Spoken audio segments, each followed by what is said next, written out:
የምታመልጥበት ግራ ገብቷት በጣም እየጠበቋት ይገኛሉ። ግን ብዙ ነገሮችን ከጓደኛዋ ከፍቅረኛዋ ከፖሊሱ ስትለይ ራሱ ምንም ይሁን ምንም እህቶቼን አድናለሁ፣ ህይወቴንም እሰጣለሁ፣ ሴትነቴንም እሰጣለሁ፣ እነሱን ግን ከዛ ጉድጓድ ማውጣት አለብኝ በማለት እንግዲህ ራሷን አሳምና ነው ወደዚያ ስራ እየገባችው። ስለዚህ የሷስ ይሳካላታል ወይንስ አይሳካላትም የሚለው ነገር እጅግ በጣም ያው አሳሳቢና አጓጊ ይሆናል። ግማሽ እየሳቀች ግማሽ ደግሞ እንባዋን እየጠረገች ልክ የኤፍራታ ህይወት ነው ያለችው ማለት ነው።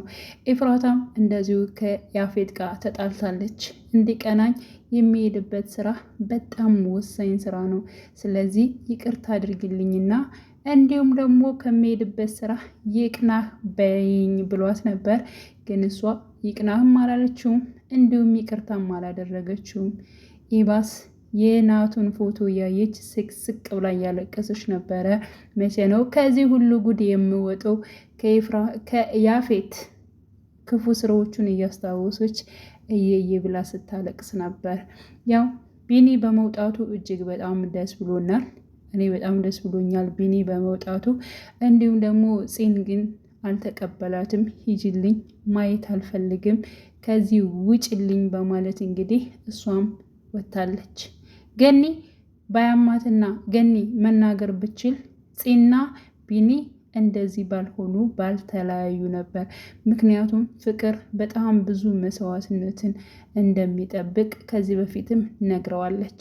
እንዲህ በቀላሉ አፈቀርኩሽ ከዛ በኋላ አልፈልግም ይቅር የሚባል ነገር እኮ አደለም በማለት ከዚህ በፊት ገኒም ስትመክረው ነበረ። ብዙ ነገሮች አሉ። ስለ ፍቅር እንኳን ሲጀምር በቃ መጀመር አልነበረባችሁም። የኤፍራታንና የናታንን ፍቅር ሳየው በጣም ብዙ ስቃይ ያለው በማለት ገኒ ተናግራ ነበር። ከጀመርከው በኋላ ደግሞ እንደዚህ በቀላሉ መተው የለብም፣ ብዙ ነገሮች ብዙ መሰናክሎች ነገሮች ይገጥመዋል፣ ያን ነገር ግን መጋፈጥ አለብህ ብላ ተናግራ ነበር። ግን ደግሞ የገኒ ዝምታ፣ የገኒ አለመናገር፣ የገኒ መታመም ብዙ ነገሮችን እንትን እያለ ነው። ስለዚህ ገኒ ካለችበት ላይ መንቃት አለባት፣ መሻል አለባት። የምሬን ነው የምላችሁ ድራማው ገኒ መነሳት መቻል አለባት። በቃ ተሽሏት። ቢያንስ እኔ ቢኒን ስታየው በድንጋጤ እንደዛ ትነሳለች ታወራለች የሚል ሀሳብ ነበረኝ።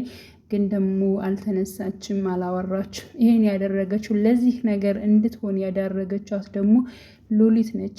ያልሆነ መረጃ በቃ ሰምታ ተናገረች። ይኸው እንደዚህ ያደረገቻት ለእሷ ጠቀማት። ምክንያቱም የቤዛን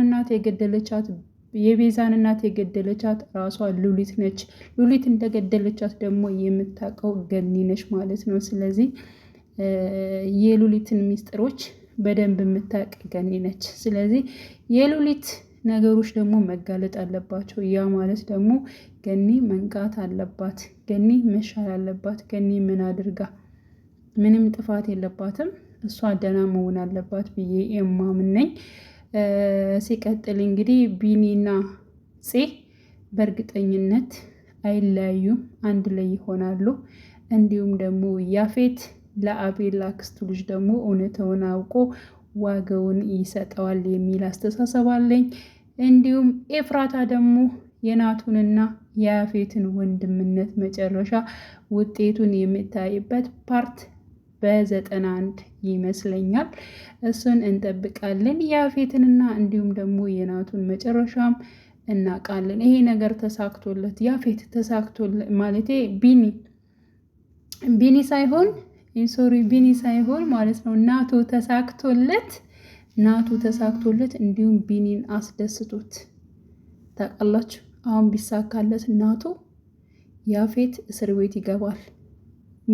በብር ከፍሎ መውጣት ምናምን ነገር በቃ በጣም ዋና እንትን ውስጥ ነው መግባት ያለበት። በጣም ትልቅ ወንጀል ነው። ስለዚህ ይህ ወንጀል በምንም ደግሞ መደራደር የለበትም። ይገባል። ይህን ደስታ ይዞ ደግሞ ወደ ቢኒ ይሄዳል። ከዛ ቢኒ ደግሞ ደስ ይለዋል። ከዚያ ሁሉ ጭንቀቱ ከዚያ ሁሉ ነገርም ይወጣል። ስለዚህ የእሱን እንባ የእሱን እንደዚያ ቁርምት ማለት ማን ይከፍልለታል? ናቱ ይከፍልለታል ብዬ አስባለሁኝ እንግዲህ እና የኔ አስተሳሰብ እንደዛ ነው። ብቻ ግን ድል ለነ ኤፍራታ፣ ለነ ናታን፣ ለነ ቢኒ፣ ለነ ፂ አጠቃላይ ለነ ቤዛ በሙሉ ማለት ነው። እዚያ ቤት ሁሉ ለሚያለቅሰው ሉሊት መያዝ አለባት። ሉሊት መቅረት የለባትም በፍጹም በፍጹም። እንደው ብታስቀንም ምን ብትልንም ዘና ብታደርገንም ተንኮሏም ደግሞ በዚያ ልክ ነው። እሷም ደግሞ መያዝ አለባት ብዬ አምናለሁ። እና ውድ ቤተሰቦች ያላችሁበት ሰላማችሁ